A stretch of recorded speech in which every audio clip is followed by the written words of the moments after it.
Hi everyone, Unimis here, back for another video. Guess what? Month 2 is officially in the books. Honestly, I'm probably shocked as you are. Past me would have tapped out after a week, and that is with just one habit. But somehow I managed to juggle multiple habits for 2 months straight. So you're thinking to yourself, who am I? A productivity ninja? A self-discipline wizard? Nah, just someone trying really hard not to eat cookies at midnight. Of course, this is just a warm-up. The idea is to go through the whole year, 365 days of self-discipline, no pressure or anything. Oh yeah, if you're new here, welcome. There is a playlist down in the description if you want to check out my previous weekly updates. And also, spoiler alert, there is a lot of me being surprised that I'm still doing this. Okay, now let's dive into February. First, I'll break down the courses that I tackled, the books that I read, the total time I've spent studying, the total time I've spent reading, and the total time I've spent fasting. And of course, the weight loss journey and the plans for next month. Let's dive in. Alright, here's the deal with Japanese. I'm still riding the Japanese from 01 train, and I've bulldozed through lessons 5, 6, 7, and 8. If you wanna see my hot takes for the lessons 5 through 7, check out my previous weekly updates. Seriously, don't leave me hanging after this video. Now, lesson 8 was all about dates, like the calendar ones, not the romantic ones, although now I can ask somebody out in Japanese, but only if they are free on the 15th. I mastered all 31 days of the month, and I mastered all of the months in Japanese. So basically now I'm a human calendar. And I also learned 6 new hiragana, which were ya, yu, yo, wa, wo, and en. Basically, they're like the Avengers of the Japanese alphabet, small but mighty. I also picked up some words for asking about dates and ordering food and drinks. So basically, if you need somebody to casually ask for sushi on the 3rd of next month, in flawless Japanese, I'm your person. The game plan for next month: crush the last 5 lessons in the book like a sumo wrestler on a mission, and finish learning all of the hiragana. Will I succeed? Will I crumble under pressure? Stay tuned to find out.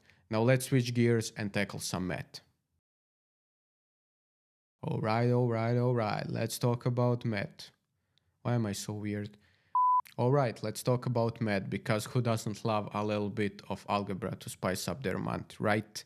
I'm still going through Blitzer's College Algebra book, and the aim is to finish every single exercise in this book. It's probably 10,000, 20,000, I don't know how many exercises. You're asking yourself why? I clearly enjoy suffering, that's the reason. This month I did the equalities and inequalities chapter, and here's what I've tackled so far. Graphs, aka drawing lines and pretending it's art, linear and rational equations, where math gets unnecessarily dramatic, model applications, basically word problems in disguise, complex numbers because regular numbers weren't complicated enough, and quadratic equations, the Beyoncé of algebra topics, iconic but demanding. I just started quadratic equations this week, and let me tell you, there are still 80 problems between me and freedom. And the plan for next month is to finish this chapter entirely, which is the equalities and inequalities chapter, and do the final test. Will it ace me? Will I ace it? Stay tuned to find out. Now let's hit the gas and zoom into computer science. I'm practically at the finish line of CS50, and it's been a wild ride so far. This month I survived and slightly thrived the following weeks. Week 5, data structures, because nothing says fun like learning how to organize chaos. Week 6, Python and AI, that means I'm one step closer to building a robot that does my laundry. Week 7, SQL, so I got intimate with databases, making friends with queries that sometimes speak in riddles. And finally, week 8, HTML, CSS, and JavaScript, the grand finale of web design torture.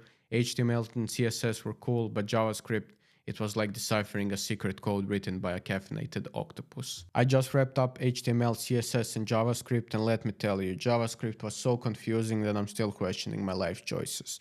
The plan for next week is to finish Flask, which is the Python micro framework, not the hip bar accessory, and after that do the final project, and hopefully avoid any JavaScript in that project. Now let's switch to cybersecurity.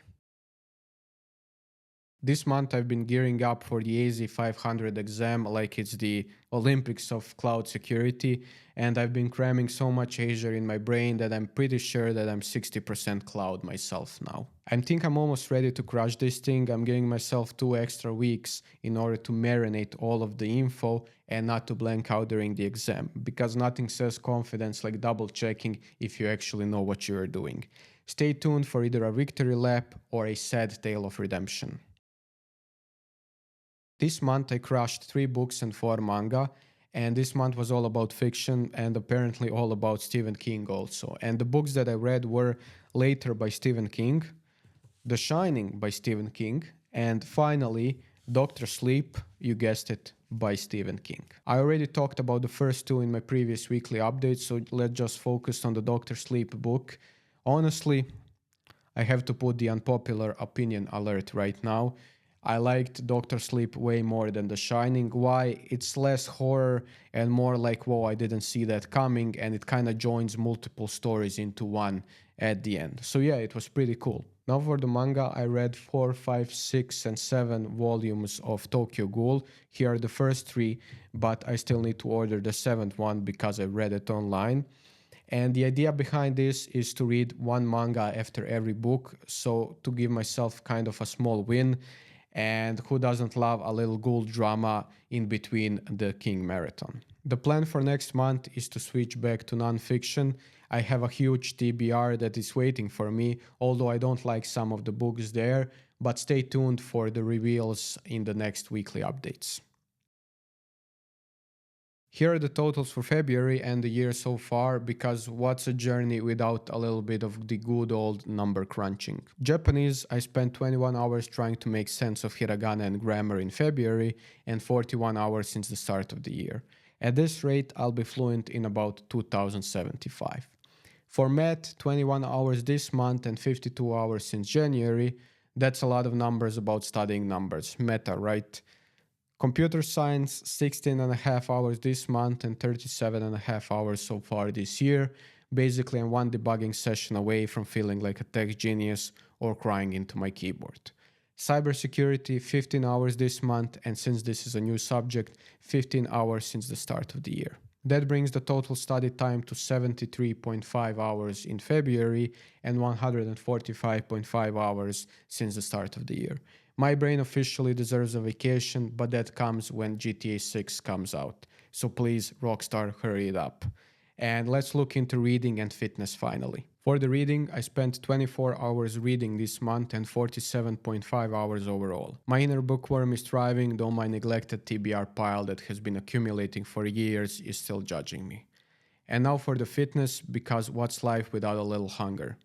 I fasted for 437 hours this month and 945 hours since January, sticking to my goal of 16 hours per day.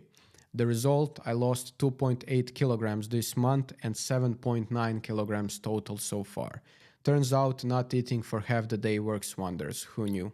So that's February numbers, and let's keep those totals climbing up, except the weight, let's keep that down.